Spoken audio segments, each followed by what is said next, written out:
Hello everyone and welcome to my channel. We're going to be talking about modeling via differential equations. If you're not familiar with differential equations, which you may not be considering this is section 1.1, you can check out one of my other videos about differential equations to get a little brief overview. Without further ado, let's look at 1 and 2. We're going to go in order, so if you want to look for a specific problem, just skip ahead.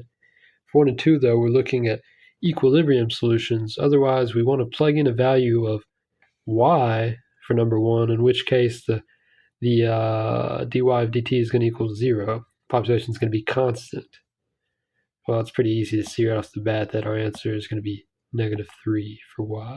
For number 2, let's again not get tripped up by looking at this denominator, but instead up here in the numerator we see the value of y that matters would be, well, square root of 2. Pause the second because you may have pointed out we're going to need a plus or minus. For number 3, part A is very simple. Again, we're looking at equilibrium, so the values you can plug in for P. Right off the bat, you can probably see that those are going to be 0 and 1 minus 230 over 230, or 1 minus 1 is going to equal 0. So, in these following problems, the equilibrium solutions are going to give us our boundaries for when the population is increasing or when it's decreasing. So let's look here. When will the population be increasing? This is going to happen when P is between 0 and 230. Do we need these here? No, we do not, because in that case, we'd be in equilibrium. So let's not put these underlines here. Well, when would be decreasing? Well, when P is less than 0, it'd be decreasing. Or when P is greater than 230. When P is greater than 230, we're going to have 1 minus a number greater than 1. Let's move on to number 4. Consider this population model. For what values of the population is P, in equilibrium? Okay, so we're going to see right off the bat, we can see a 0 right here, we can see 50, and 200. These are going to be our boundaries for our answers to B and our answers to C. And so, P is going to be increasing. You may be able to see this without even doing any math, that P is going to be increasing for values between 50 and 200. So that means that values less than 50 or values greater than 200, we're going to be decreasing. Less than 50, well, if you have less than 50, you're going to have a number smaller than 1 minus 1, and if you have something greater than 200, you're going to have 1 minus a number greater than 1. Okay, number 5. For what values of y is y of t in equilibrium? This might not be as easy to see right off the bat, so let's break this down a little bit. Break it down a little bit. Then we can factor y minus 4, y plus 3. So there we can see we need a 0, a 4, and a -3. Now for what values of y is y of t going to be increasing? Well, remember that a negative times a negative equals a positive. So for values between -3 and 0, it'll be increasing. And clearly something greater than 4, right? It's going to be decreasing when y is greater than 4.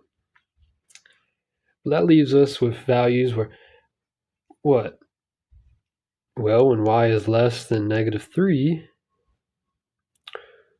or when y is between 0 and 4. So answer to C. Now number 6, I'm actually going to make a separate video because This is a little bit more challenging than all the rest. It doesn't really match the pace of the video. 7 is very simple. To determine that k, or lambda as it is denoted in this problem, you just do natural log of 2 divided by whatever is given to you. So right here it's 5,230 years. And that's what we're actually looking for. That number turns out to be 1.325 times 10 to the negative 4. I'm not sure. If I can just look at my notes. Yes, okay. For this one, we have natural log of 2 divided by 8. Now I'm not going to simplify this one because it's not going to matter when we move on to our next problem, number 8. But we do need this part from A.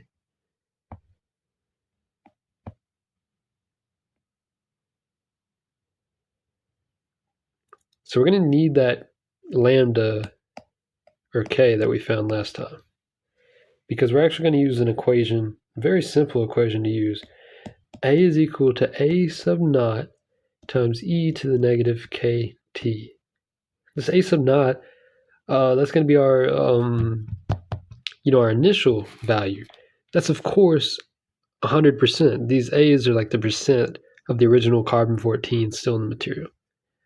So a divided by a sub naught is equal to e to the negative kt. We're going to natural log both sides, divide by negative k, and we'll have our t. So I'm just going to do that for problem A right here. So let's just plug in 88